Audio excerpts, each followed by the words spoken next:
Hi everyone, I hope you're doing well, and today I'm going to talk about my homesickness. So, if you've watched the first movie, you would know about how I ended up in a teaching career in China. So now I'm going to talk about my crisis. So, past all that, I managed to get into China. Now, China is a very different world, very different culture, very different in every aspect. Their way of their ideology has always been different. The food, the air, everything. And it's great. It was an adventure and everything. But I stayed there quite a long time. I was getting to over 4 years of not ever leaving China. And I started to get chronically homesick. I was missing my home. I was worried about my parents. I hadn't seen family members, friends for years and years and years now. And it started to really get to me. And the thing with homesickness is you usually can find some things that would help you. And certainly I looked a lot about homesickness.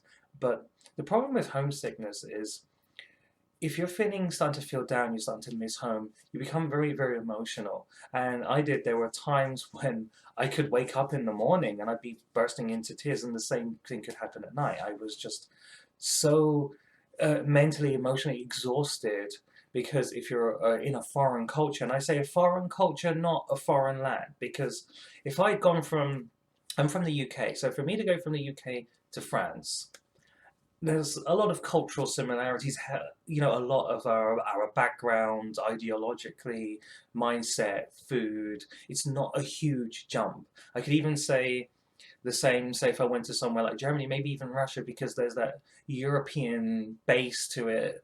It wouldn't be so difficult. Language, probably yes, but, and some things, but you still got a huge part of it that you wouldn't really struggle with. But for me, I was in a completely different place, and we're talking about around 2006 to 2009. So it was a very different China then, and although it was open in terms of Google, the internet, blah blah blah, I was still very much struggling because it's a very different thinking. You're in your second language and second logic, and so sort of sayings, expressing yourself, points of reference. It's very unique to China, and it's a strain. So sometimes I would have those things where it started to get to me. There were times when I would be looking at doing my work or something, and I would feel like my brain just wanted to shut down right there and then. It just wanted to go, like, shut down and go back to sleep, retreat into your little world where you're having a kebab with your friends. So, and that could happen in the middle of the day. It could happen on the bus, and it started to make me quite ratty at times. I'd be really in this really bad mood, and I would sometimes want to be withdrawn.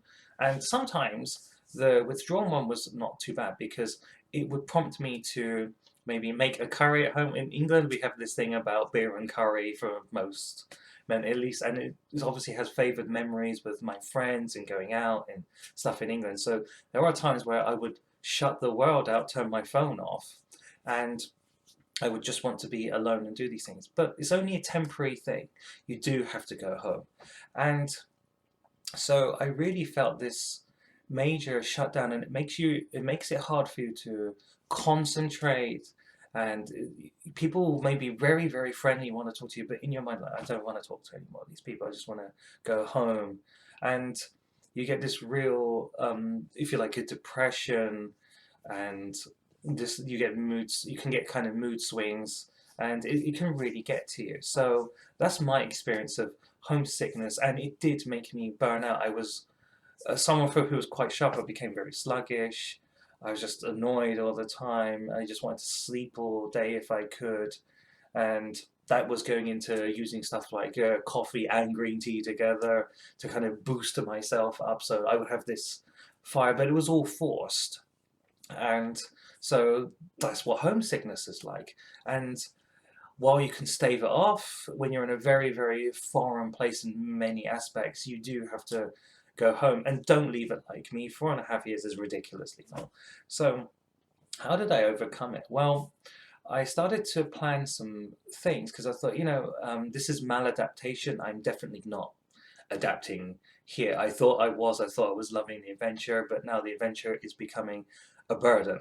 So I made sure that every so often I had these things like beer, conversation with people who are from the same country. I found certain restaurants or gatherings, but and certain even people that were from, say, the similar culture, so Europe, South America, the States. I can always talk to them, Australia, so we could always share, and we have this cultural base we can share. But still, it wasn't home. So what I had to do was make a serious plan of, at certain intervals, at least once every 18 months, I would go home again.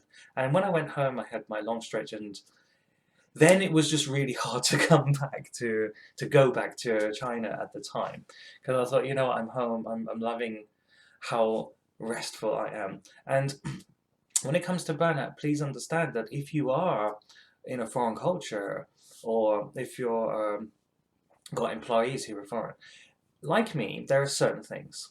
And as I said, one, points of reference, because when you're trying to express yourself, you maybe have a problem, blah, blah, blah.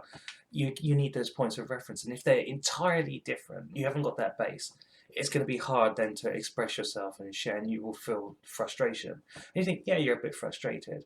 You imagine over the course of, say, 6 months, you're talking about thousands of little frustrations where you can't express yourself fully or entirely.